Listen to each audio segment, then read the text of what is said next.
taught the same text on practices of bordering, on citizenship and exclusion, in this official setting, right, where you can get diplomas and you can finish your degree in a normal fashion, and in this unofficial setting in the We Are Here Academy with the student body that consists of undocumented migrants. So what that resulted in was a different point of view on like the same research material, and I thought it was very interesting to see these sort of different perspectives. I'm going to give you a small sketch of the trajectory, how I got to where I am today in my thinking about borders and in the things that I work on with regards to borders. But I just want to point out one thing that before we start. In my interaction with undocumented migrants, I have felt the need to distance myself from what has been called humanitarianism. Right? So in working with undocumented migrants in this We Are Here Academy, I don't see it as a sort of humanitarian project where you give something for the needy or something like that. It has actively changed my view of the Netherlands, my images of the most self-explanatory dimensions that frame my existence as I walk from the station to here. It has changed the way in which I look at Dutch society. So input from groups of people that are seldomly heard, right, is something I think of vital importance, not just for ethical aims, but also for scholarly aims. Now, first of all, what I'm going to do is I'm going to sketch a little bit how I got involved with this topic. I'm going to give you some definitions of what a border is, and how work with undocumented migrants challenges us to rethink many of the implicit frameworks we use when we think about bordering, but also when we think about many self-explanatory dimensions of our lives. So, first off, I've given you some pictures on this first slide. Many have to do with the complex notion of a border. On a very self-explanatory level, or a very sort of simple level, borders are lines drawn on a map, or lines drawn in the sand, or lines drawn on actual geographical territory, right, separating one identity from the other. Right, that's the sort of basic definition of what a border is. Right. At the same time, as we will see, there is quite some reason and quite some need to make these definitions a little bit more complex. So just to give you some short insights, just as a beginning point. For instance, here we have a map of Africa, right, drawn by colonial powers, often straight through all sorts of other boundaries, all sorts of other territories. Right? If you take a look at Sudan, for instance, if you take a look at what is here called Northern Rhodesia and Southern Rhodesia, these are inventions, of certain colonial powers that got together and to divide interest in a sort of, on a sort of bird's eye view, right? So, for instance, straight lines drawn on the continent of Africa in a society which consisted of different forms of society, generates all sorts of conflicts and all sorts of challenges. Right? And up until today, a lot of the conflicts surrounding migration, surrounding also conflicts between these nation states, right, can be traced back to problems of from whose perspective are borders drawn. Right? This, by the way, you could sort of deepen this by focusing on the history of maps, which is a very interesting discipline. So, for instance, anybody of you know it's called a projection. Most of us have the most common projection in our minds, yeah, with Europe freakishly large, right? Certain things in the center and certain things in the margin, right? There's this whole discipline of mapping the world differently. If we would have had time, which we don't, I would show you how just mapping the world differently, right, resonates. It creates a completely different image with completely different senses of focus, different centers of focus, and different marginalities. So, any of you who has an image of a world map on your mind, think of Greenland and how freakishly large that is. Right? You have that image in your mind. Greenland is like this huge thing, which is almost like the size of Europe. What that has to do with the fact that if you map a sphere on a flat surface, like a screen, right, things get out of joint, and there needs to be choices the choices need to be made. What do we find most important, and what do we relegate to the margins? Right. So you can make different choices, right, and you'll end up with a different image of the world, and these sort of things matter. This is a map of Detroit. Any of you ever been to Detroit? No? Any of you seen the movie Eminem made about Detroit? No? Am I the only one who has these guilty pleasures of watching these sort of films? Anyway, this is Detroit. I lived in Detroit when I was between when I was 16 until I was 18. This is a map built on the census of Detroit. Right? This is a population which is filled in African American on the census. And this is a population which identifies as Caucasian. Right? This is in 2002. This line is the 8 Mile Road, which is also the title of this movie by Hemel. Right? And this separates to such a radical degree, and separates different populations in all the major cities of the US. Now, this is not, or only to a slight degree, based on actually existing, segregation. Right? It has to do with zoning, it has to do with planning, it has to do with culture, it has to do with history, it has to do where people, end up who earn a certain amount of money, what kind of buildings they can afford to live in. But you could read this in many different ways, but the result is a very identifiable line, right, in a city. Now, coincidentally, Detroit is also one of the birthplaces of Detroit Techno. One of the reasons why I ended up a little later in academia is because I got kind of caught up in certain parties in this area. And what happened there is that within this area, within this inner city area, right, American cities are not like European cities to the extent that often what we call the center, and where we would like to live because buildings are old and stylish and expensive there, right? In the United States, you had to draw away from the center, right? The suburbs, there's this whole history behind it, and quite often Atlanta is another example of that. The center of a city is dilapidated, contains industrial buildings. In the case of Detroit, there are lots of abandoned factories, right? From when the United States was still, a thriving economy, and that location, these dilapidated old factory buildings within the center of this post-industrial metropole, right, became the site for a style of music that we hear on the radio every day now, Detroit Techno. Right, where precisely in the middle of this sort of disenfranchised, economically destitute area, people started dancing to machine-like repetitive beats. Right, for me, this was amazing that people reappropriate their own alienation.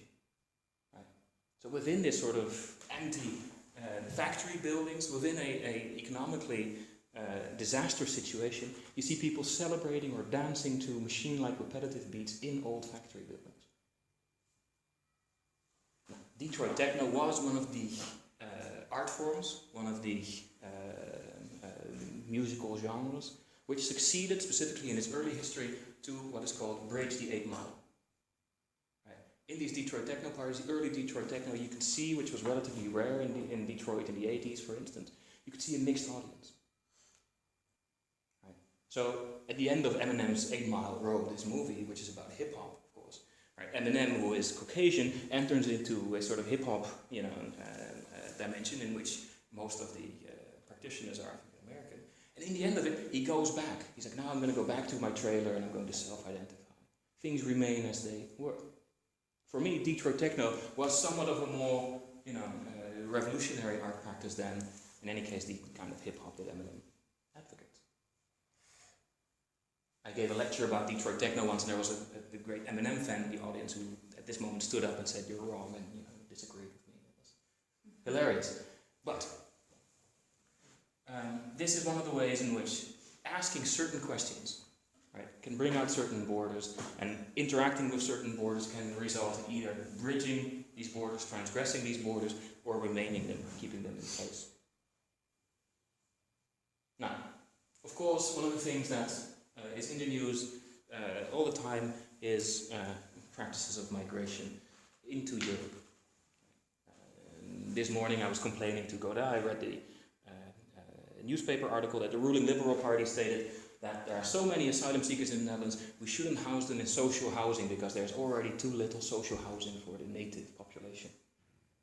And then I realized, these are the same guys who basically privatized, social housing. Hang on, what's going on here? Anyways, this generates all sorts of discussions as to who is entitled to what and on what conditions, right? One would say, and then I'm going to get to that in a little bit, one would say that it's a question of human rights, yeah? But in practice, you can see that who is counted as a subject worthy of certain human rights and who is not is highly dependent on contextual factors, right? It's highly dependent on language, it's highly dependent on practices of representation. That's something which I want to work towards too, that languages, representations are taken up in the practice of bordering, whether we want it or not. And if that's the case, we might as well be conscious about it, and we might as well act upon it. So this image of a border as a fence drawn in the sand with an armed guard in front of it determines who gets in and who gets out. And once you cross the border, that's it. You're now in a different territory. It's not that simple. Now, this is just to open up the debate a little bit. How did I become involved with this? In 2008, I was still writing my PhD thesis, and I wrote an article called Included But Not Belonging, Badiou and Rancière on Human Rights. And Alain Badiou and Jacques Rancière are two of the most, well-known contemporary French philosophers. And they both written critically on human rights. And this article draws out their standpoint on human rights and applies it to certain examples from history. One of the examples that I use is the first Declaration of Human Rights, 1789. Right? The full title of it, the Declaration of the Rights of Man and of Citizen. Right? We'll get back to this odd thing. You're a man and a citizen. How does that relate? Humanity and citizenship. Already in the first codification of human rights, there is this strange necessity to say rights of man and of citizen. But more about it in a little bit. So you have this first Declaration of Human Rights. Yeah, the first article is, man is and remains, is born and remains equal and free. In French, l'homme, man contains overtones of, humanity. Now, in 1791 and 1792, only 2 years after this first, codification of universal human rights, you had someone who is taught in every history of feminism, Olympe de Gouges, who wrote an article, wrote a text stating universal rights of woman and the citizen. And she basically stated that in this first Declaration of Human Rights, people have forgotten about half of humanity. Right? Now, why is that of importance? That is not just of importance because, feminists, defend the rights of she was killed. Yes, she was decapitated, yes. Which only proved her point. It only proved her point. And in a text she wrote, if you can persecute me, if you can decapitate me, then apparently I am political. And apparently I should fall under the notion of human rights. Because what was the language often used to justify this? That females are not political citizens. Females belong to the sphere of domesticity, to the house. They're not political and therefore they don't need rights.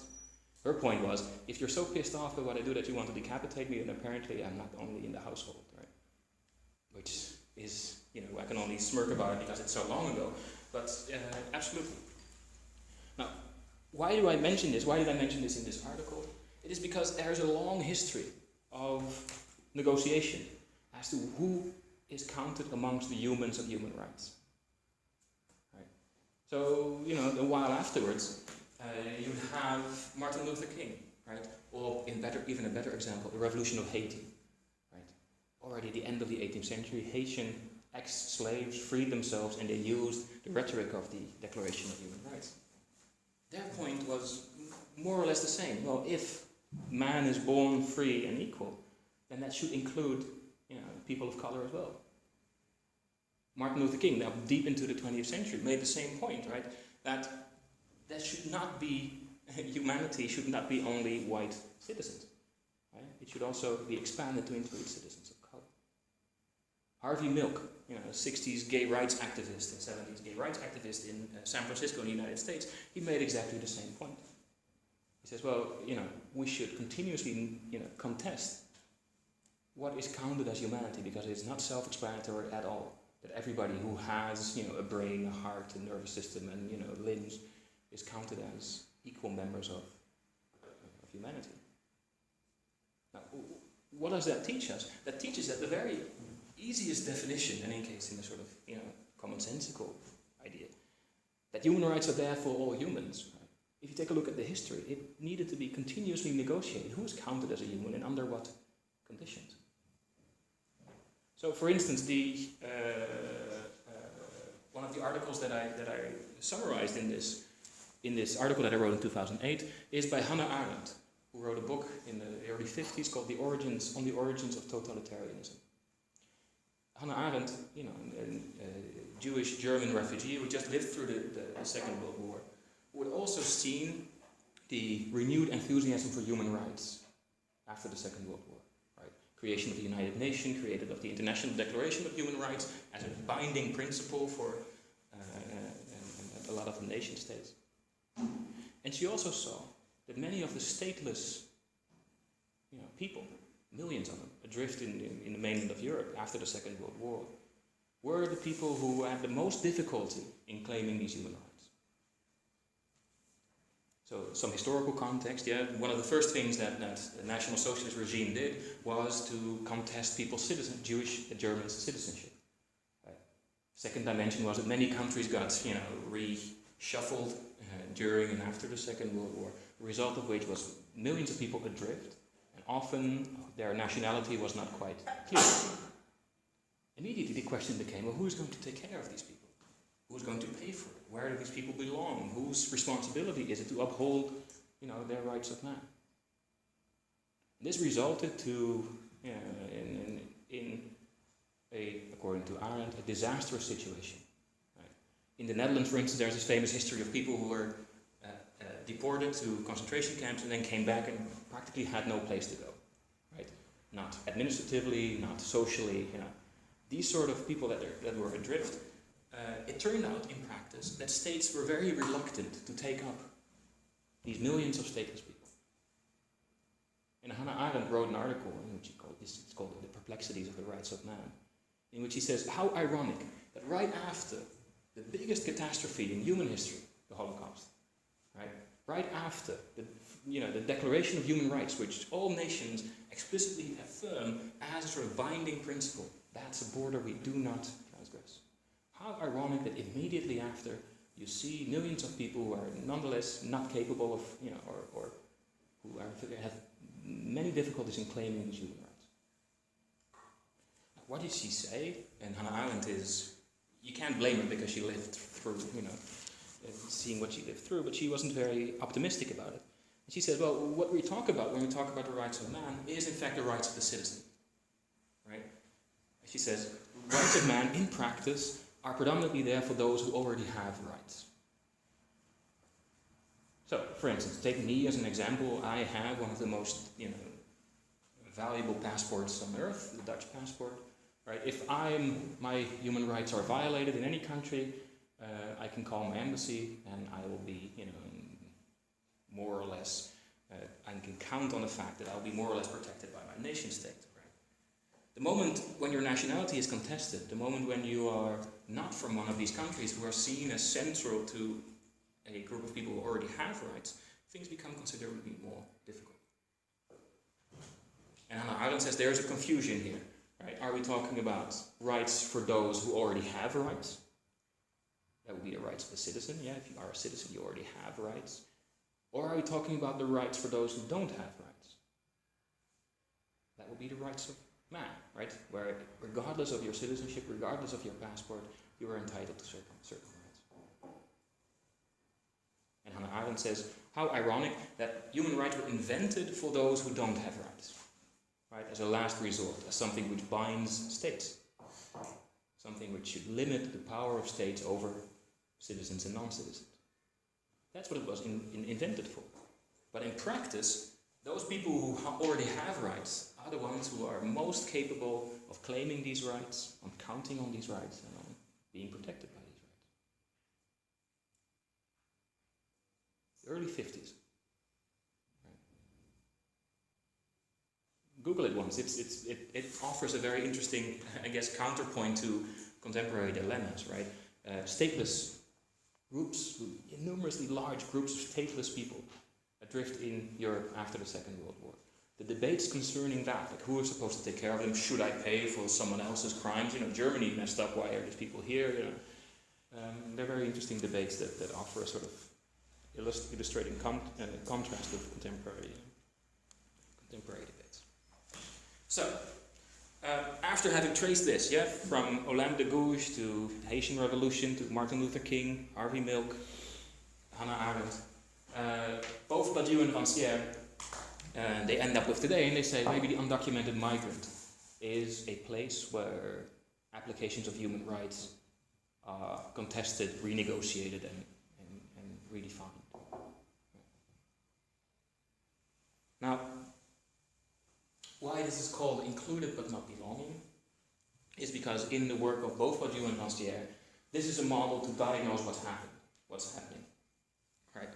So, take a woman right after the first Declaration of Human Rights. Right? Of course, she is included in the set of humanity. Right? Yet somehow she doesn't seem to belong to this association. So there's a difference between included but not belonging. Similarly with African Americans, they are included in the species of humans, yet they do not belong to it in the same way as a Caucasian citizen does. In the case of Martin Luther King. And for both Badiou and Rancière, pointing out the difference between inclusion and belonging is a starting point for the political discussion.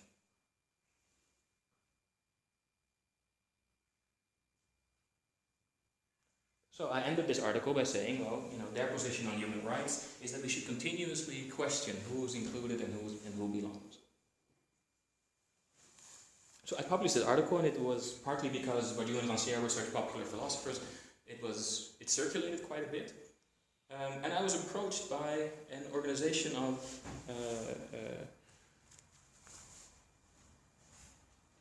undocumented migrants in 2008. And they were survivors of something which some of the people who lived in the Netherlands around that time might remember, a fire in a detention center near the airport in 2005, which is called the Schipholbrand, the fire of the airport of Schiphol, which was a fire in a detention center, and 11 detainees died. And this became somewhat of a political moment in the Netherlands, to the extent that it turned out that this detention center was built illegally or without taking building regulations into account. I remember this, the news reports, the first news reports were there's a fire in a detention center, an unknown amount of people has escaped. Right? And but the police are looking for the escaped detainees. And people realized that these people, they're not convicted of a crime, yet the language in which it's used and the way where they're locked up is full of criminal references. And it resonated with another moment in Dutch history, which is called the Bijlmerramp, when an airplane crashed into an apartment building in the Bijlmermeer, which is a suburb of Amsterdam. And 49 people died, or 49 people were counted as having died. But what was the case? In this apartment building, in this suburb, a lot of undocumented migrants lived there. So they found more bodies than people that were registered there. People were afraid to claim, yes, that is my relative, or yes, I know that person. And it shed a sort of light. It was almost like a magnifying glass on the presence of invisible human beings in Dutch society. So both of these disasters have as their gruesome similarity that undocumented migrants become visible when they die, right? When a disaster happens, when their bodies need to be counted.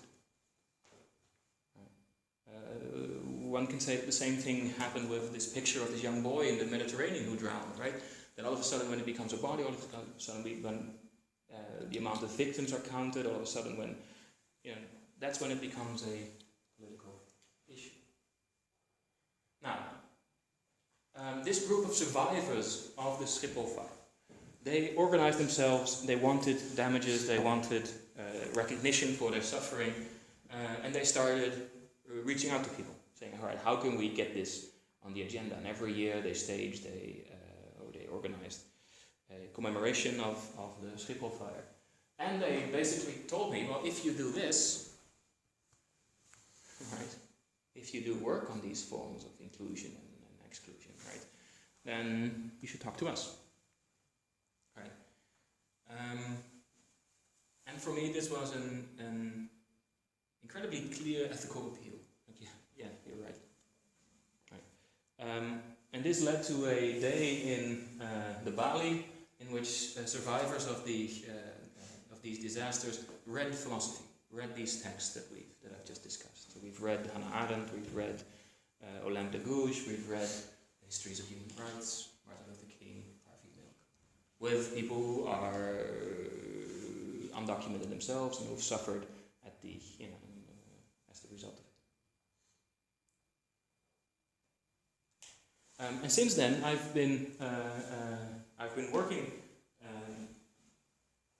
on and off, because the life of an undocumented migrant is very unstable, and the life of an academic involves a lot of traveling and stuff. But I've been working on and off with undocumented migrants.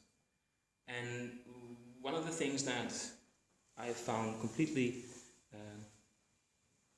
shocking is the extent to which it also showed me certain things about myself, about the way in which I move through public space, the way in which I think about what it means to be, Dutch or what have you.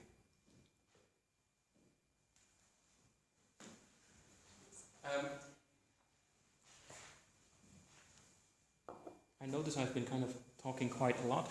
If there are any questions in the meantime, what I talked about Hannah Arendt, what I talked about Olympe de Gouges, when I talked about human rights, you can of course ask me and interrupt me, because the next part will go into contemporary discussions of bordering, so it might be a good moment to ask whether there are any questions. Who of you has read Hannah Arendt before? Anything about Hannah Arendt? Yeah? Had you read this before as well? The Perplexities of the Rights of Man? Yeah. It's a very cynical text, and she ends it by saying, well, I don't know who's going to, states are the most powerful institution with regards to rights, and I don't know who's going to force states to take care of non-citizens. All I know is that the way we define human is we mean citizen, right? And she was quite cynical.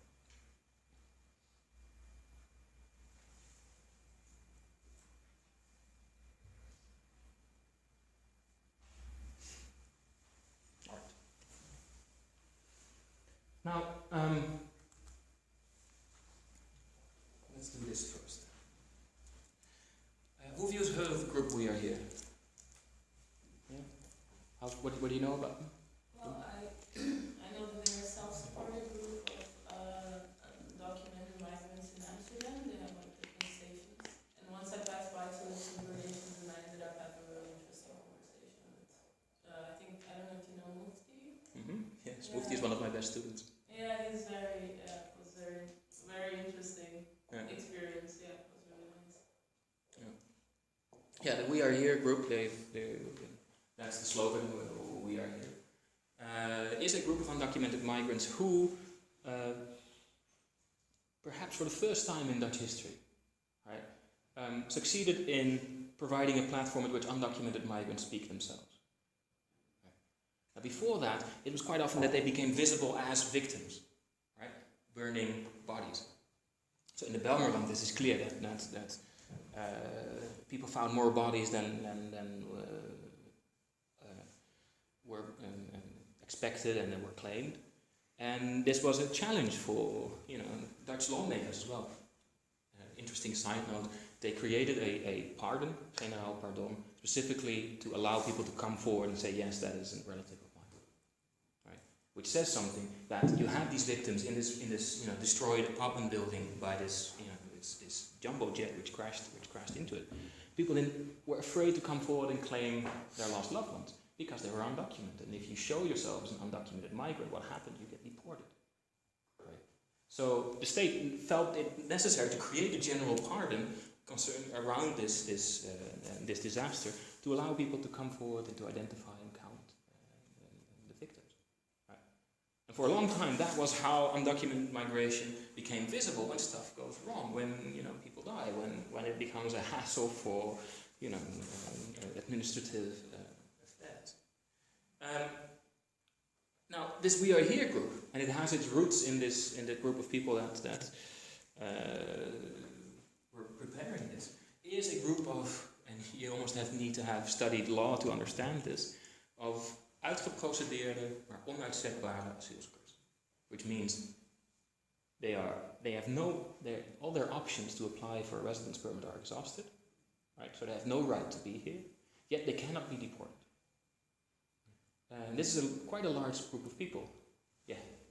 Yeah, because so they cannot be deported because of some reason in their home country. Yeah, so they know where they're from. Yes, there's a number. Yeah, sometimes they don't, and there's a number of reasons, and of course it depends on a case-by-case basis. But the core of this We Are Here group were, for instance, refugees from. You have a number of countries which do not accept involuntary deportations. So Iran is one of them, for instance, right? If you don't agree with your deportation, Iran won't take you back. So what happens if you've exhausted all your options and you are from Iran and you say, I don't want to go back, because the state cannot deport you, but they won't grant you asylum either, right? Somalia is another example, right? Somalia is basically a failed state. So the jurisdiction of the Somalian state covers a couple of building blocks in Mogadishu, and the rest is, the IND, the immigration department of the Dutch state, is too afraid to go there to check whether it's safe. So what happens is people are somehow not allowed to get a residence permit, or they've exhausted their options. So for instance, they cannot prove that they are in danger there or something like that. But they cannot deport someone to a failed state either, because there's no responsibility to hand over. And there's a number of states like that. So the result is quite a large group of people who keep being arrested, being placed in detention centers, and then geklinkerd, it's called geklinkerd, being placed back on the street. Right? Now, these people were created as a result of strict asylum policies. Right? People said we shouldn't just give anybody from Somalia a residence permit, because before you know it, we are swept away by waves of refugees. Right? But they cannot be deported either. So that creates, ironically, a group of people who can speak. Right? Before that, if you spoke, you would be deported, and you would hide yourself. But these people, they can't be deported, so they basically are permanently lost, between a rock and a hard place. Right? And they can speak, and they can form protest, and they can basically say, "We are here." Right? And this moment of exclusion is permanent for us. Did you have another question? Yeah. Yeah, related to the deportation, because I don't understand why some people are detained and some people are, because you said, so the people who cannot go back to their country, they are let free. They can be let free, because how come some people are in detention centers and some people, like we're here, they're allowed to stay outside? Well, they're not allowed to stay outside. They're basically kicked out of detention centers, and then they say, you should leave.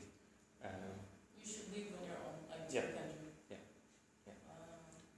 And we'll get to that in a little bit. This is actual policy. So by kicking people out, they make life uncomfortable for them, thus convincing them, pressuring them to say, all right, I'll leave. There's one example from a group of people that lived in my house, an Iranian couple. This is an extreme example. Not all of them. One shouldn't take examples and project them to everybody. But this is a group of people, an Iranian couple, Christian, in obviously an Islamic country. That is a convert from Islam to Christianity. That's a problem. And the man was from a family of political activists ever since the 80s. Right? Now, they had lost all their procedures, and they were put on the street.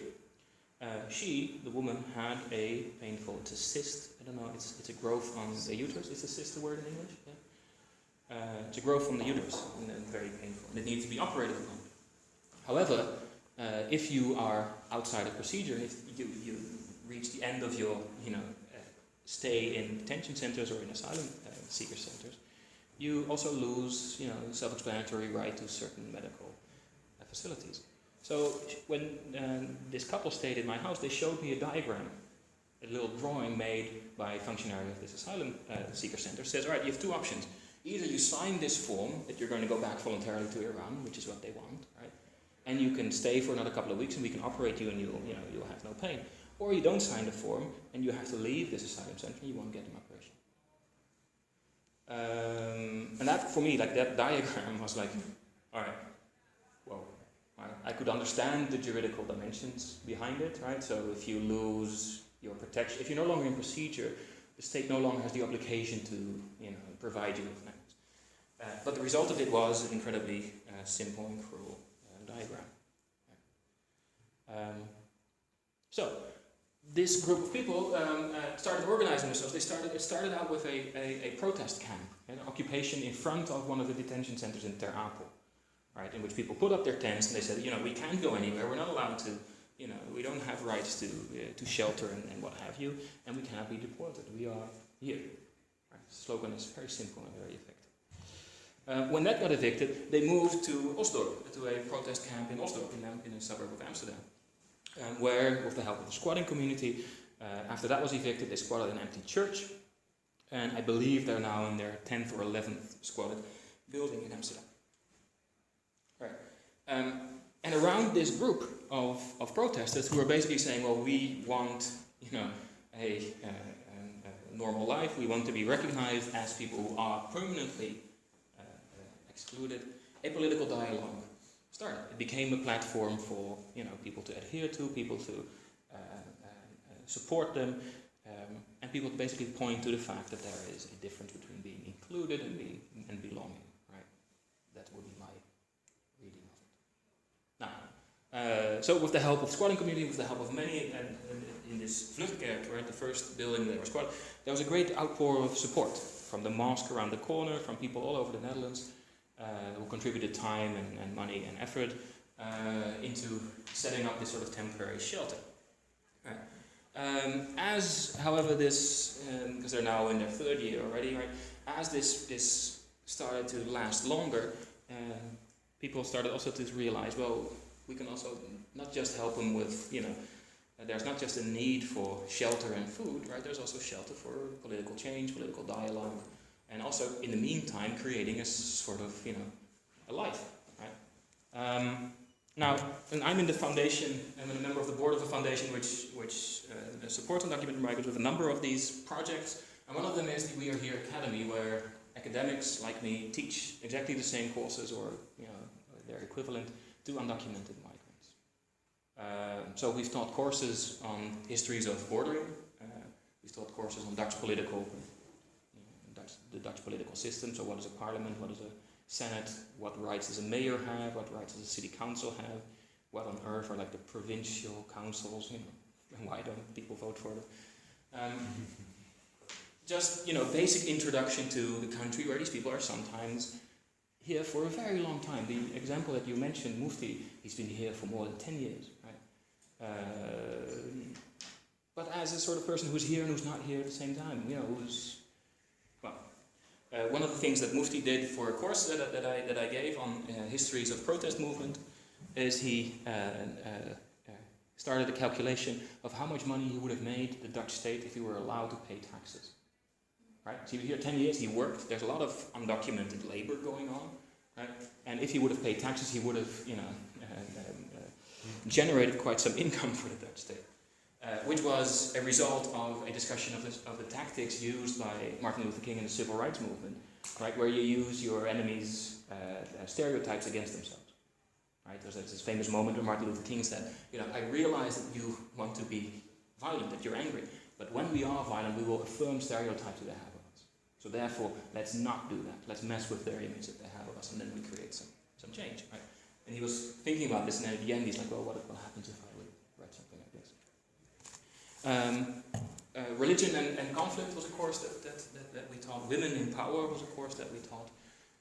So it became a series of courses in which, the way I saw it, is in which we arm, students with knowledge, right? So we passed around surveys. What would you like to get taught? What are you interested in? What do you prefer to have taught? And we found academics who would be willing to teach that. A lot of academics were willing. There's a surplus of teachers. In this, a lot of institutions were willing to donate time in classrooms. Okay. Now the downside to this is that of course I cannot pass out ACTS. I cannot pass out credits to people who aren't in possession of a passport or of a status.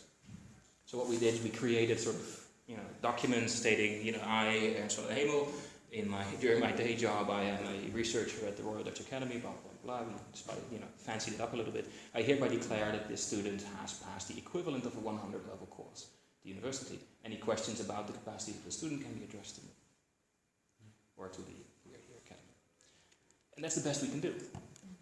I mean, I simply cannot provide ACTS, a diploma, if there's not some sort of formal status.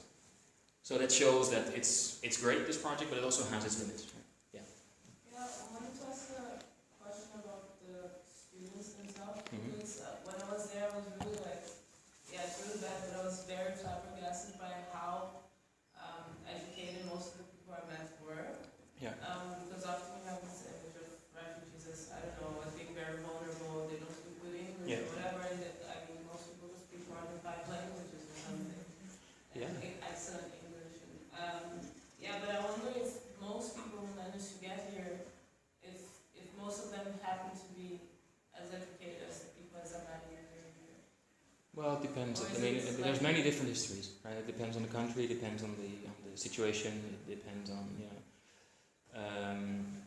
but you're right in pointing out that quite a number of them have expertise that is completely untapped, right? So one of my students was a lecturer in the history of Islam in Ethiopia, and he's that experience is completely unaccounted for, unregistered here. So even when he gets when people get residence permits, there's a big problem in that what's the equivalent in Dutch education, and so now with the College of the Royal Dutch Academy, there's a project going on that should facilitate exams, right? So if you are a historian in Islam, you can take a sped up process of saying, right, if you can make this exam, if you can write an essay about this, then you will have the equivalent of a bachelor's degree or the equivalent of a master's degree.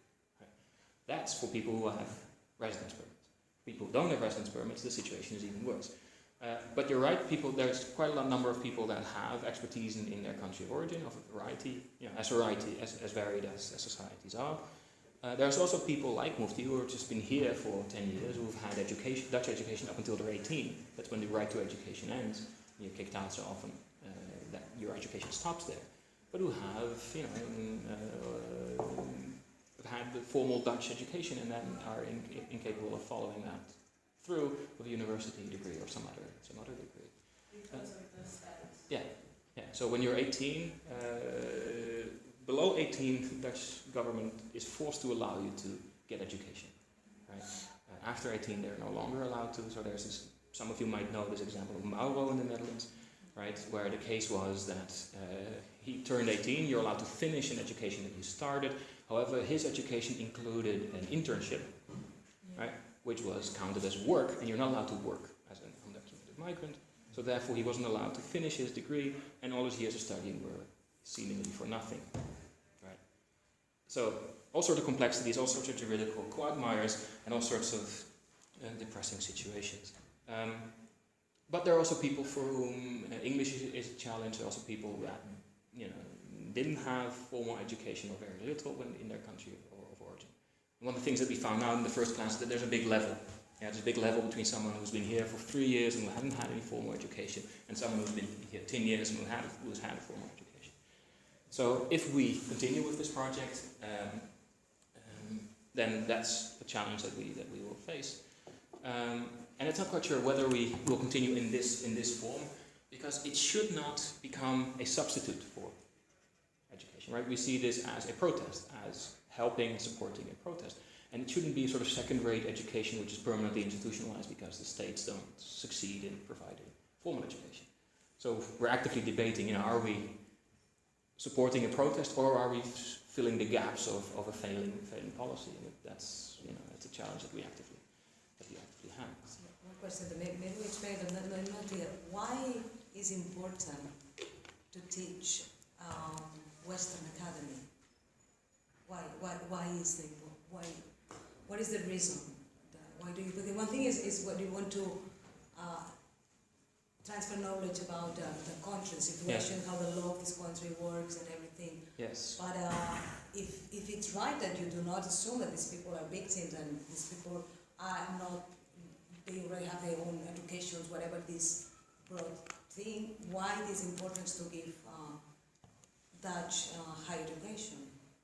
There's a couple of reasons. First of all, the goal of the project is to create a situation in which Dutch academics teach courses that they teach at normal universities, and they provide it for whoever is interested, and that includes undocumented migrants. So that's one thing. The second thing is that it should also create a platform in which undocumented migrants can teach themselves, specifically to Dutch autochthonous populations. Right? So that's a platform which we want to create, that these undocumented migrants can also teach Dutch populations about their histories, about their expertise, and about their protests. So it's a knowledge exchange. There is something there. I teach history of colonialism, for instance, right? And I teach that with a group of people whose reasons for migrations are directly tied to colonial reasons and to the map of Africa that I just shown you, right? And that feels very uncomfortable, right? It feels like, oh, am I not repeating a stereotype here of the white dude who disseminates knowledge to, At the same time, right, if you teach colonialism, you should also teach it to people who are direct victims of it, right? That uncomfortability should be something you face. It should be happening into dialogue, not with the people for whom it might be a hobby, to see it, but this uncomfortability is a sign that it's something real. Right? So it's more something to learn from the side of the teachers. Yeah, that's the second point that I want to make. It consists partly of, so for instance, Dutch political system, right? A lot of these people are here and they don't have a clear systematic knowledge about what a mayor can do. So very practically, this means that in their protest they have an audience with the mayor. This happened a couple of times with this thing. The mayor comes up to them and says, friends, we all want the same, and let's just enter into dialogue. That created quite some confusion. What is a mayor? This mayor says that he wants to help us, so that means we get residence permits, right? In reality, however, mayors aren't capable of doing that at all. It is the Immigration and Naturalization Service. It is a ministerial affair. It is a political affair, which is a lot more complicated. So by having explained and having laid out the framework of Dutch political system, these people can be better activists, and they can ask the mayor, but you're making us promises that you can't keep, right? So that's a direct way in which you provide information about the Dutch political system, which they otherwise wouldn't have, and that's a direct way of... But you don't need the academy to do that. You can have artists, you can have all kind. Why the academy? I think because education is something which arose from this group as something which was needed, a way to use their brains in a sort of higher education setting, right? And not just as... Isn't it an enlightenment premise? Absolutely, yeah, and it's. No, I'm just questioning also. Yeah, no, but there are, and that's also. I don't want to hide this at all. There are certain tensions there, right? The way I see it is also as a means of protest, right? To say, listen, these people want to go to university and they can't. We show that there's people who want to do it. We show that there's buildings that want to do it. We show that there's students that want to do it. And the only thing that's blocking it is this weird, complex juridical situation where you're out of procedure, but you can't be deported. So that was an important impetus to show that there is a need and there is a possibility and there is a concrete opening to provide higher education, and it's a way of showing one of the many fields in which these people aren't capable of participating in that. Right? But as we progress, there are tensions there, right? So aren't you filling the gaps of a system that's failing? Shouldn't you reinvent different political ideas? And there are debates that we've had concerning this, specifically because, and there's some interesting tensions there that I have a background in the squatting community, I have a background in anarchism, right? I have a background in sort of radical critique of capitalism, radical critique of borders. In discussions with my students, right, that's not necessarily the same framework that they have, right? So my fascination for radical critique, right, and my fascination for reinventing modes of citizenship does not always coincide with the desires to go to university, to get a residence permit, to become Dutch, right? So the situation is quite complex, where sometimes I feel guilty because I repeat institutionalized forms of citizenship that for me are part of the problem, right? And whereas, you know, when I'm not wearing this, I might be, you know, considered to be left of that and say, well, let's reinvent what nations are together. But at the same time, there's also a real risk of projecting these sort of dreams of no borders, no nation, stop deportation. There's also a real risk of projecting that on a group of people for whom the first priority is a normal life. And that includes being recognized as a student, being recognized as someone who wants a residence permit. Right? So that, I mean, it is complex, and it is a complex negotiation. For me, the bottom line is that I teach political stuff on borders, I teach on colonialism, and I have taught that for 5 years for, you know, documented students for whom that is a sort of, you know, politically correct fascination. The moment I was confronted with demand from undocumented migrants saying we want these forms of knowledge myself, at first I felt a hesitation. All right, isn't this complex? Isn't this problematic? Isn't this, you know, can I do this? Should I do this? But the moment when I engaged in it, it was scary, and it sometimes does lead me into territories where I'm a little unsure of my footing, right? But it also generates a whole lot, right? It also generates something new in it, and this uneasiness and these sort of questions, I think, are best staged within a setting in which you enter into dialogue with the people who suffer most from practices of exclusion, rather than in some radical theory settings where, and Lord knows I know them, where in a back room of certain university circles, the revolution has been proclaimed dozens of times, but, you know, in a very complex theoretical way, without actually leading to the dialogue in the universities has power, it's specific power dynamics going there, not like people who is going there to try to fit in the system, and then like the dialogue that is going there, it's also shifting. I don't know about this left wing, whatever in the universities that you're explaining, but definitely in these settings, I guess that the power dynamics are also influencing this kind of dialogue. Yeah. So there is also a truth in that. Yeah, no, absolutely, yeah. Thus far, right, I don't think that that's a reason not to do these sort of things, right? It is something to continuously take into consideration.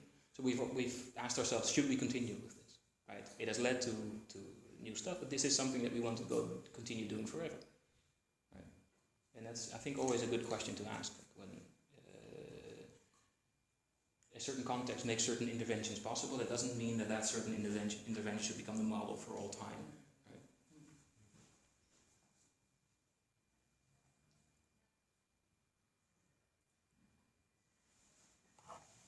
All right. Did you? Oh yeah. No, I wanted to say just something now. Yeah, I think also having the academy is also a really good platform, which undocumented migrants can show to the people like from the outside that they're not, you know, they break the conceptions that people normally have of refugees as not being educated or being very vulnerable people. I think it's a platform where they can show themselves that they are more than just a stereotype. They're much more than just that. So I think, I don't know, although yeah, it comes across this whole power dynamic of white academic guy teaching colored people from other places, it's also a platform where they can take power themselves, I think. Yeah, for me, what a convincing argument was that you know, it should be a diverse body of teachers. That goes the same for this university as for any university, right? But the fact that, you know, if I have the choice to be a white academic who teaches white students, or to be a white academic who teaches white students and who teaches undocumented students, I think I prefer the second. Right? That's what the ethical appeal was that I felt. But it needs to be a continuously a debate as to, well, what forms of power are you reproducing here, and what forms of power are you undermining here. And that is, I think, a permanent critical question that people should ask. The same thing goes for the other side, sort of this for instance, this no border mentality, right? Does that fit with the group of people that are suffering now most from borders, right? And if that doesn't happen, shouldn't we reformulate what we do so that, ideally, people who suffer from a problem are the ones who work most closely with the people who want to change the problem. But yeah. Now, perhaps it is good to give a couple of examples of why I think it is important not to see this as a sort of humanitarian exchange, yeah, where you provide feedback or you provide a sort of product which keeps the same situation in place, right? Where you provide, I don't know, like providing merely humanitarian aid without some form of change, you would run the risk of perpetuating the problem instead of solving it. Right? Now, first thing is that for us it is important to have these courses arise out of the need from these migrants themselves, right? Or these undocumented Dutch citizens, as we call them. That's one, right? What is the need in this particular body of students? And the second one is that it also brings a lot to precisely these forms of academic work, which are used to reflecting on borders and practices of bordering.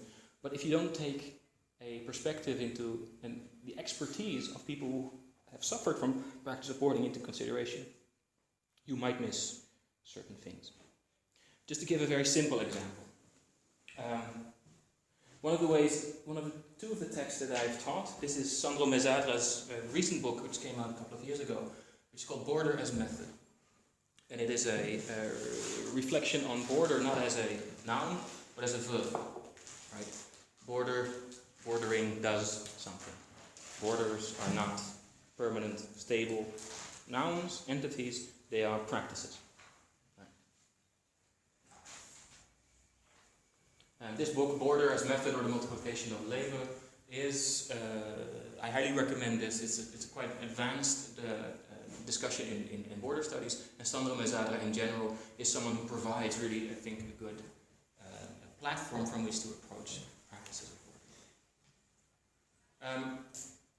One of the definitions that Sandro Mesadra and others offer in this book runs as follows. Today, borders are not merely geographical margins or territorial edges. They are complex social institutions which are marked by tensions between practices of border reinforcement and border crossing. One of the dimensions, we could unpack this, but one of the things that one could take away with that is that the borders are marked by tensions between practice of border crossing and border reinforcement. So borders become visible, shall we say, the moment they are contested. Right? The moment something happens with it.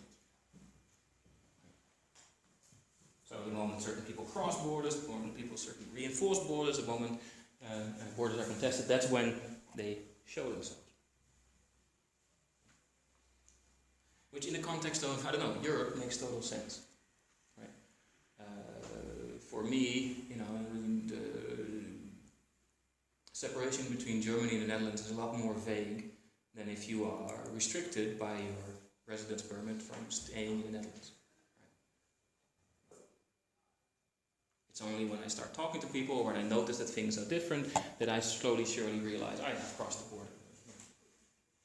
Take a look also at, for instance, if you ever travel in Europe, where precisely the border between Germany and the Netherlands is. It's very difficult to make out precisely, precisely where it is. Secondly, an important definition is provided by French philosopher Etienne Balibar, which runs as follows: borders are no longer at the border, and Balibar says they are everywhere and nowhere.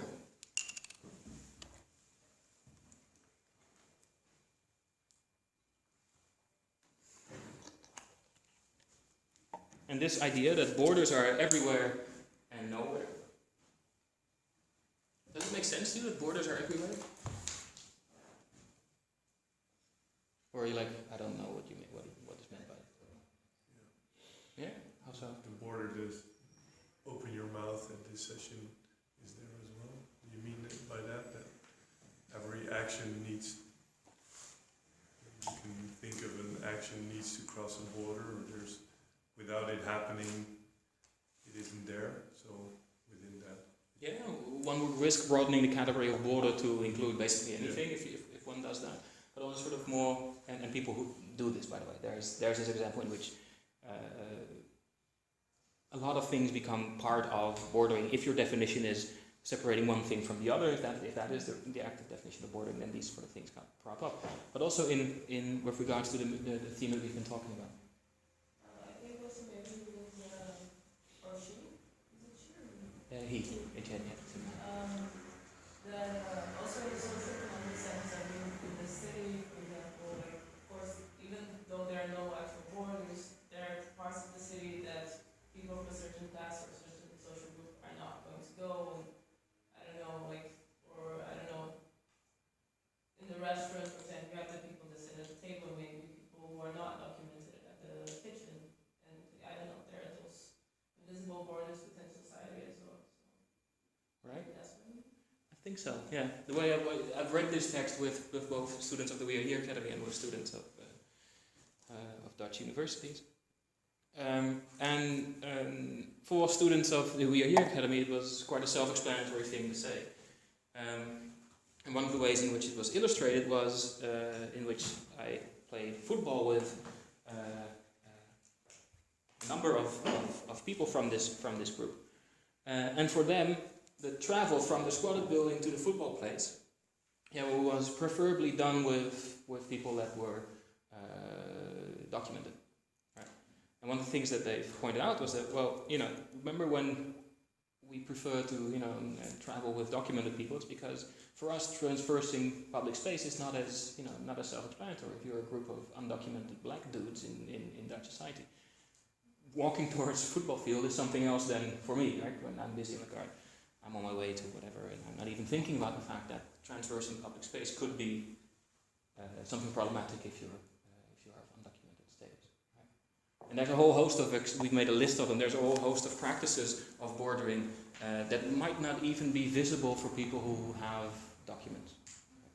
So bicycle light controls is one of them, right? When I cycle at night and I don't have light, which is 99% of the time, every now and then I hit this checkpoint and they're like, you pay 40 euros and shit. And that's where it ends. If you are undocumented, this might be a reason, and this frequently is a reason to say, well, show your ID, what happens, then next is what, where do you live, what's your status, and you might get into a whole host of problems. I think it's not only undocumented or documented, also how you document it is still affecting where the borders are, because you can have a temporary permit or document from Spain and you're from Latin America. It all affects how you are in public space. Yeah, well, random checks at airports. As if an Arab American friend of mine always says that airports are not the same for you as they are for me. They're not at all the same place. Right. So what does that show? That bordering is a very complex and diverse practice, highly dependent on the context, highly dependent on your point of view and how you experience a certain society. Right. Secondly, what is a result of that is that many people, me, myself included, right, before I started working this, might not even know what bordering, of how far bordering has penetrated Dutch society. Right, so I've needed to be actively taught that a number of the things that I found self-explanatory are parts of bordering. Right, from having bank accounts. It sounds self-explanatory now, and maybe you think that I'm a bigot for not having realized that before. But for me, this was an active thing that I remember, sitting in the tram on my way back and actively realizing, all right, so this is what Balibar means when borders are everywhere and nowhere, right? Or one of the examples. And even though I had understood that point before, theoretically, and I could explain it to people, and we were like, oh, that's bad, it didn't hit home to me as much as when people explain what the Netherlands is like if you are an undocumented student. Now, to conclude, this has led to a lecture, or sort of a summary of a number of discussions that we've had, and we've sketched the Netherlands as a discouraging apparatus. So those of you who are Dutch might know the word ontmoedigingsbeleid, which is an official institutionalized policy of discouraging people who are here from staying here and thus convincing them to leave. Right, so what we mentioned earlier, that if you are kicked out of a detention center, the idea is not that you stay and you find a job and that you stay forever. The idea is that you find it so uncomfortable to be here that you move and you go back out of your own accord. That is an official policy, so we shouldn't make detention centers comfortable for people. We shouldn't give undocumented migrants too many rights in the Netherlands, because that will only,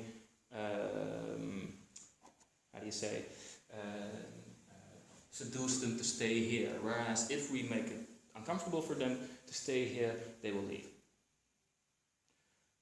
This is an official policy, right? Ontmoedigingsbeleid was under was a term that people used to say, well, we shouldn't make things too comfortable. It's not a hotel. The Netherlands is not a hotel. That's like words that policymakers used. Right. Yeah. How do the undocumented migrants opine on that? This discouraging apparatus. How do they experience it? Do they think it's comprehensible? They reject it? I'm very curious what they think of this official policy.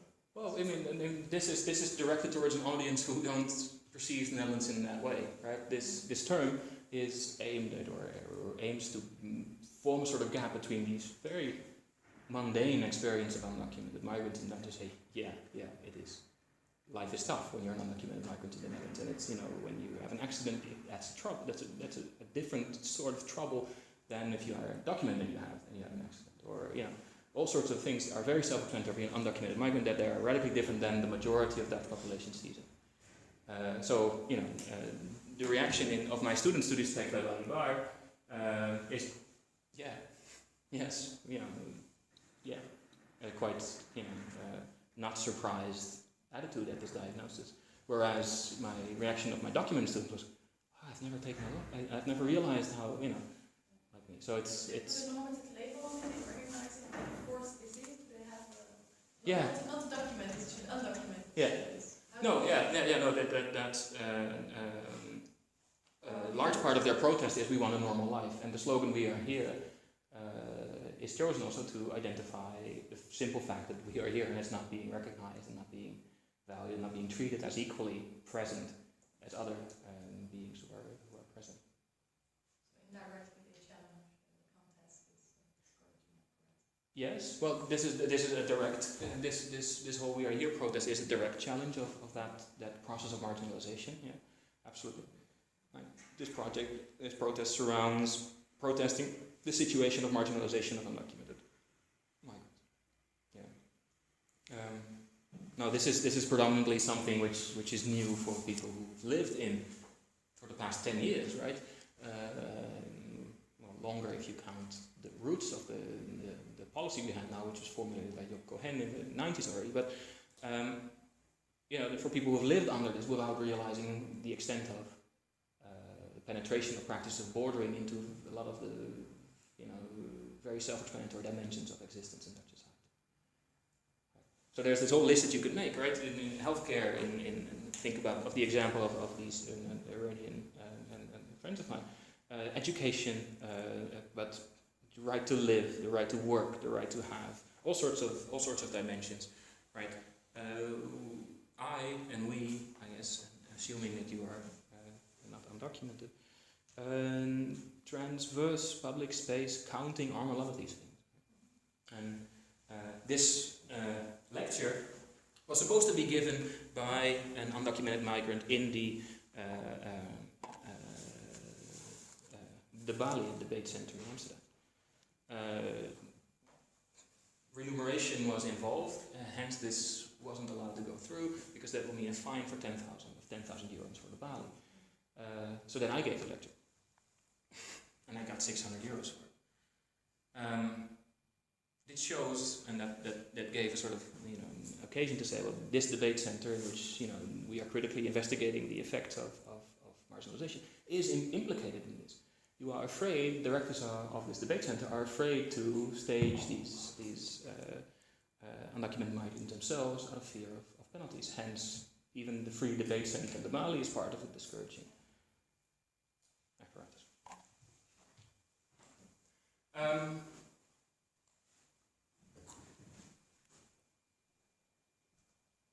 Now, of course, the 600 euros went to the We Are Here Foundation and not to my bank account. So,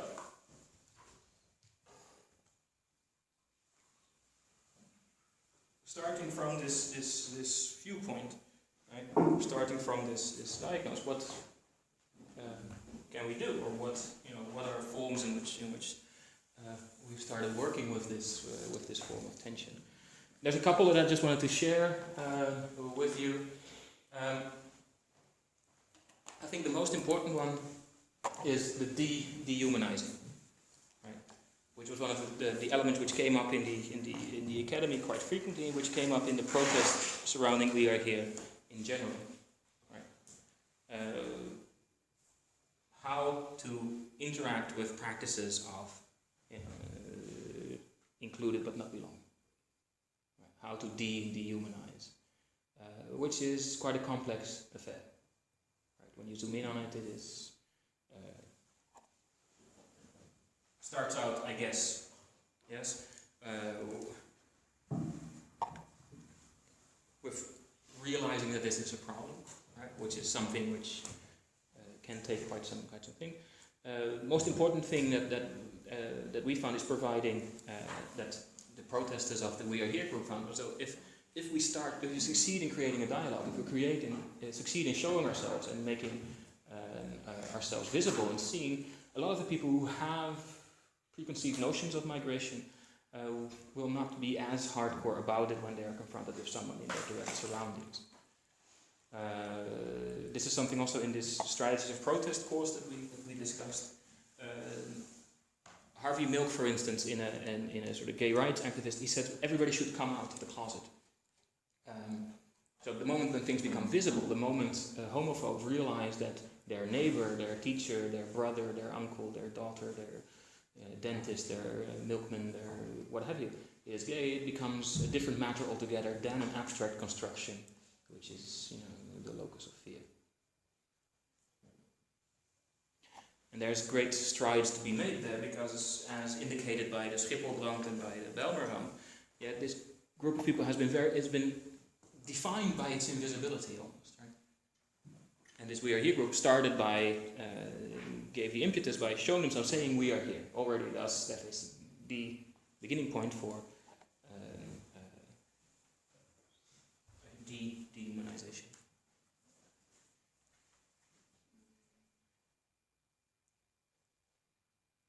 The second one, and which is closely involved with that, is that a critical investigation of language is called for. Right? There's all sorts of words that are used, and take a look at how the contemporary refugee crisis, what it's called.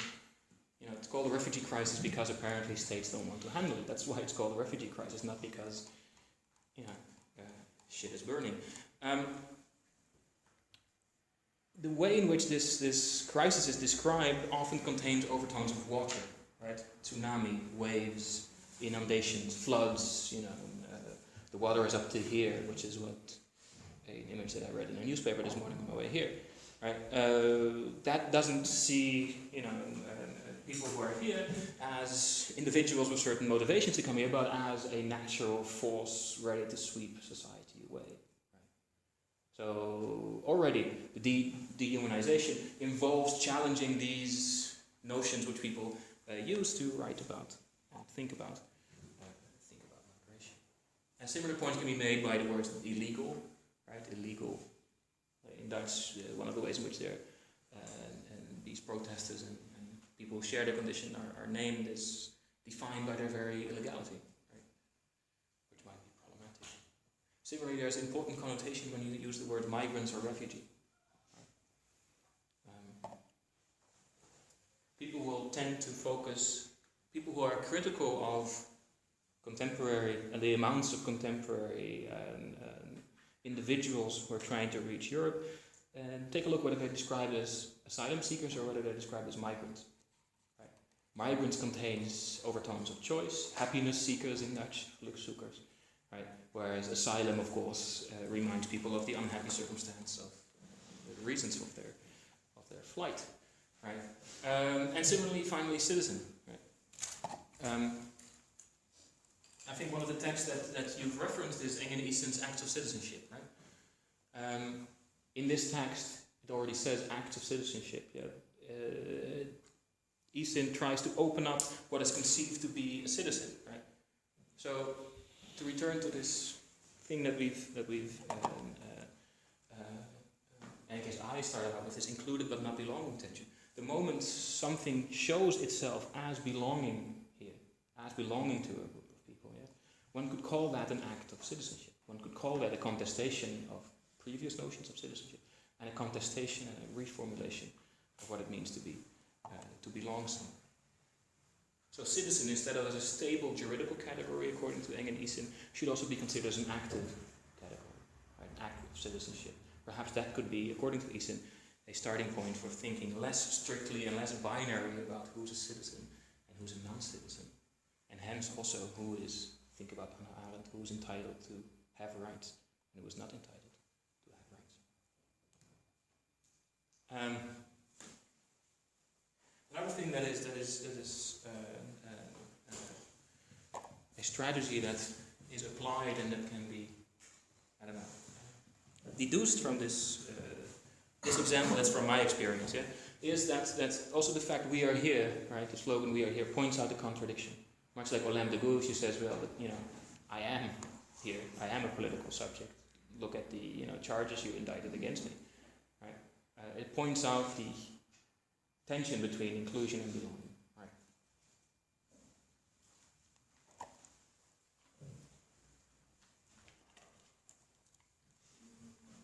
Another point, practical consideration, could be much like the examples that I gave to you just now, right? That for me started a process of mapping in which I realized to what degree exclusion is part of the fabric of our society. So if bordering is everywhere and nowhere at the same time, how do we map those sort of practices of bordering, right? What do we need in order to do justice to this reality in which bordering is a complex practice with very complex locations and very hurtful outcomes? It sure as hell won't do to take a look at bordering from a bird's eye view, right? Where bordering is seen as lines in the sand, or lines on territory. Perhaps something else is needed in order to do justice to the reality of borders of today. And again, that also results in the very convincing argument that this We Are Here protest group made, that, we are here, right? This is a practice in society which is actively excluding us, and just pointing out and entering into dialogue provokes many of the implicit borders and the safety of national lines around the territory that people still have, and replaces it with at least a recognition that people who aren't supposed to be here according to juridical categories are very much here in many other categories: social, economic, political, ethical. Yeah. I have a bit of an unrelated question. All right. But I was just curious because when I was at We Are Here, I realized that there were no women there. And do they have separate, what about where are the women and where, are there any women in We Are Here? No, and absolutely. There's a documentary with Bushra, who's a Somalian migrant. She's one of the spokespersons of the We Are Here group. It is, I think the documentary is called My Life Is Here. But she is one of the spokespersons of the group. This is also one of the concerns that led to the creation of a group, a course entitled Women in Power, taught by women and for women, to create a sort of space in which it can become clear what the position of females in this group is. So in the academy there also, you encounter women? Yes. Yeah. How is the relationship between the spokesmen, these people that are quite visible within these groups of undocumented people, and the ones that are not? The ones that aren't what? I'm an anthropologist, so I'm Yeah. often also very interested in helping representation of certain individuals in public life and others that they don't. So is there a struggle internally as well between those that made it, being an undocumented migrant, I mean, are part of this more visible group of undocumented migrants and those that are not that active? Or you don't have? Yeah, as with any protest movement, I think there's this tension. Your question is I think complicated on a number of levels. First of all, some people can function well as visible spokespersons because they cannot be deported, right? If you are from a country in which deportation is the first thing on a cop's mind, shall we say, right, then you'll be less inclined to poke your head up above the playing field. So there's that. There's also the idea that the most visible spokespersons might have a better reason, juridically, but also on many other levels, of getting a residence permit, which is always an uncomfortable situation, of course. But juridically, this has... So, for instance, this Iranian friend of mine who he ended up getting a residence permit was partly because he was very visibly Christian. So, he converted to Christianity when he was here, thus changing his situation. Because he was visibly Christian, people say, all right, if you're going to go back to Iran now, you're sure to get into trouble because you have self-identified as a Christian. Right? So there's a juridical dimension there that if you are a visible spokesperson, you will be more visible when you go back. In general, this is attempted to solve with different groups, roughly based on countries of origins, that elect their leaders and that change their leaders. So this happens. So that's part of the ways in which this is solved. And the second way in which it was solved resolved is by trying to keep the aim political and generated at the position of undocumented migration. But there is a tension between solving that and between individuals' interests, and that can sometimes lead to You often see that although they try to represent a bigger group, for doing that, you create a gap in those who want to represent what they're doing. You want to see that in a low context. I imagine that happens there too. Yeah, I guess it also has to do who speaks for what purpose, right? And who speaks for what, and who is recognized as a spokesperson for what cause and stuff like that. And there's all sorts of social movement theory dimensions at stake here, which apply to this as well. I know from a student who did research in the German context, there has been like this bus travel. He spokesman of undocumented migrants that were touring from the lagerhouse to lagerhouse where the undocumented migrants are dwelling until they get a response. And they were really like pressing people to be active within themselves. So you don't have to stay in the lager, you have to get out. People didn't really want to, so you see like this internal struggle within them. And I think that's fascinating as well, the dynamics within these groups, not only the dynamics. Yeah. Still look upon them as a group and society, but I think within these groups you see a lot of tensions as well, which are interesting. Yeah. In general, there's also a surprising lack of tension to the degree that a lot of people recognize, both inside and outside the group, that finally this condition is being addressed, right? And the insistence on that this condition should not be repeated is in the best interest of anybody who's either in this position or concerned about this position. So there's a lot of consensus there as well. I have a question that is sort of more related to your own standing. Yeah. How do you position yourself between these two fields of academia and activism? And where do you see the limitations of kind of bringing them together? I don't know. You see what I mean? Yeah. One big frustration is just the formal dimension that at my work that I teach, I want to discuss with people I think one of the definitions of education is providing people the tools to emancipate themselves from the forces that influence them. Right? That's what for me, why education is important. And that is done in dialogue with as wide variety group of people. And I don't teach teach in with a wide variety of people in academia, and I see serious juridical problems before that will be resolved. Right. So that is a real problem for me. That you know, I teach Balibar and you know, people agree about how horrible it is, and then that's it. So there is a tension there, yeah, and it has to do with I don't know, the basic that for me was good about this discouraging apparatus. That also my education is part of this discouraging apparatus, right? You shouldn't allow people to finish their education, because then they'll be here for 4 years, and then they will have a home here, and then they will know how to influence the media, which is, you know, it's a debate when Malo happened. People said, you see what happens if you let people stay here too long. They will get to know people, and they will know how to talk to the media, and it will be very difficult to deport them. Right? You know, so that's challenges. Yeah, and so, I don't know. This is a way in which I try to combine, also to quell this sense of. So when I was approached by these victims of the Schipholkant, I felt this ethical demand, like, yeah, you were right. This is right enough. You know, I'll try that. And that feeling of uncomfortability with my own position and with my own work and stuff has stayed.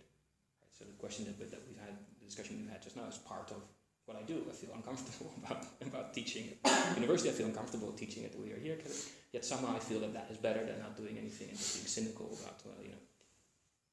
So, yeah, I don't. I guess I just feel uncomfortable. That's the short answer. You know. Yeah. How did it come about, actually? How did you get in touch with We're? Like, how many academics are you teaching at We're? We have a total of 35 academics who have taught, and it circulates in there. Some courses which we've done a couple of times. Yeah. And this resulted from the fact that as this situation became a sort of permanent reality, which people realized, all right, it's a quite large group of people who are protesting their situation, and this is going to take a while. And there is a need for food, there's a need for shelter, which was the first concerns of the Vluchtkerk. There's also a need for, you know, knowledge, and a need for skills, and a need for, you know, all sorts of things. And that's when sort of this petition was circulated. Well, are you interested in education, which some have suggested, and what are stuff that you would like to be covering, or that you'd like to be discussing? And that was the selection. That remains the selection for the courses. And for me, the things that began when I just was approached by one of the activists who have lived through the Schiphol fire, by saying, if you do this, then you should work with us. So it's a direct appeal.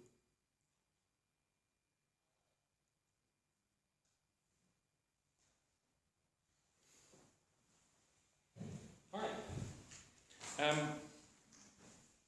I hope this kind of gave sort of clear indication of, because I was asked to provide a sort of sketch of my position as a researcher, but also as someone who's actively working with these fields in which you research, and it's a complicated story, and it's not necessarily an easy resolve. But I hope nonetheless that you can kind of get the idea of how I and others have worked practically with this situation, the kind of tensions that we've worked with, and the kind of openings that we see that academic research and practical matters can meet each other in the near future. Yeah. And still, just another question popped up for me is where we talk about borders, like in visible or in public spaces and this, but for example, saying with teaching, how does it work, the borders on online participation or internet? And for example, this with teaching would be very good because there's a lot of courses online, free information. But I also understand, of course, that access to internet is not easy.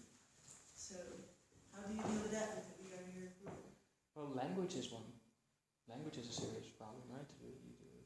We speak now the language which is sort of the lingua franca of our globalized world, but which not everyone is fortunate enough to either have been, you know, raised with or has received as part of their education. So that's already one. Yeah. And this online course is, if you live in a squatted church, which has been empty for years, it takes a while before you get internet then. And if you have 120 people who are Skyping with their relatives all over the world, it's quite difficult to get regular access to internet. So the internet things are difficult. And in general, life for an undocumented migrant can be irregular, right? Your situation can change, your building can be evicted, there's all sorts of things that prevent a life from being stable, which is one of the, just think about when you read, right? Famous text by Virginia Woolf, right, in which he says you need a room of your own to be able to develop yourself as a woman, right? And money. She said you need money in a room. But if you don't have a room in which you can withdraw and form your thoughts about this, or if you don't have time to do this because you need to find a living, then those are complicating factors, right? So yeah, But my question would be more like, do you work on providing, instead of actively giving information, do you also work on providing these criteria? Yeah. There's two foundations. One is the Here to Support, and that does outreach, so it provides speaking engagement for undocumented migrants, provides courses, information, and stuff like that. There's another foundation which provides shelter, food, internet, sort of prime needs. The foundation which I'm a member of has an office with a number of computers which should be available at all time for groups of people. So yeah, that is a concern. Yeah.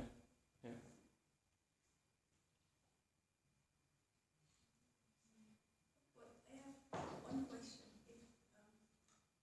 What happens between people? I'm sorry. It all sounds so tragic. We only focus on the things that are lacking or missing, but people are playful. People are loving people.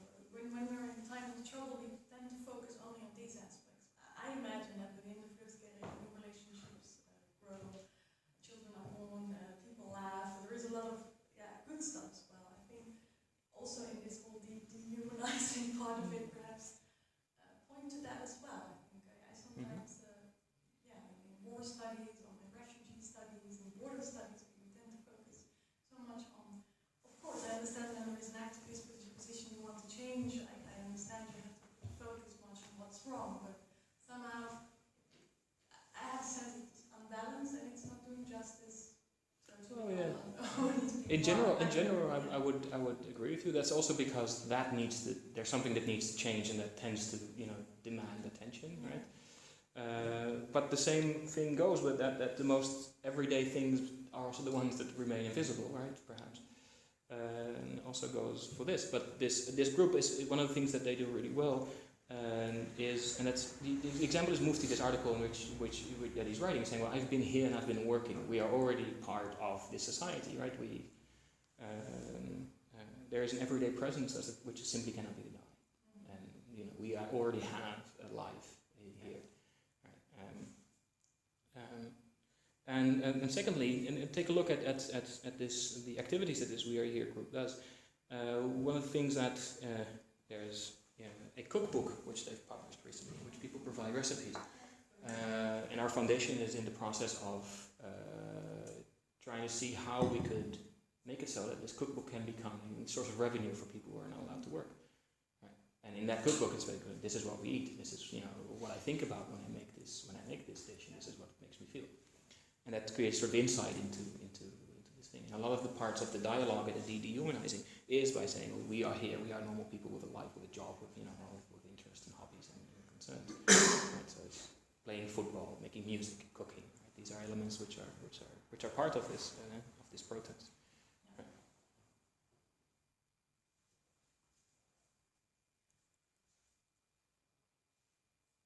And it's also part of that might not be recognized as formal citizenship, but it has all the categories of, right, except for the juridical status, right? And that's something which I think that Mufti showed quite clearly. He said, well, I've been here for a long time. I've worked. I have friends, family. Sense of belonging, perhaps already a little bit. Yeah. And that's also what this discouraging apparatus tries to prevent from happening and from being visible, right?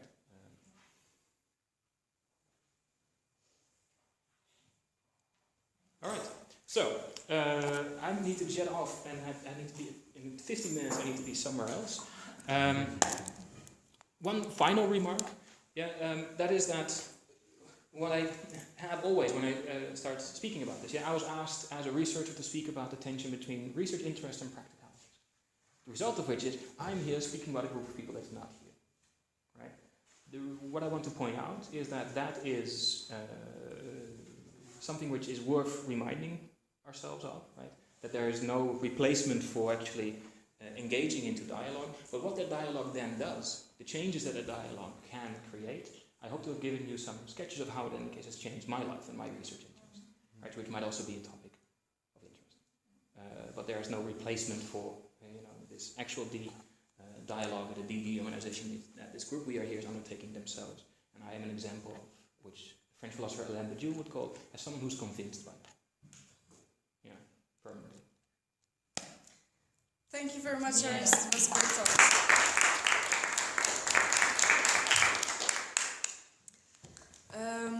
We have now until 1:30, basically. This is when Corina's talk starts, and it's going to be here as well.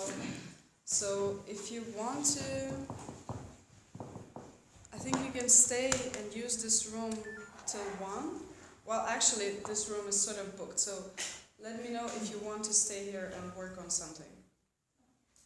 Because otherwise I will just lock it.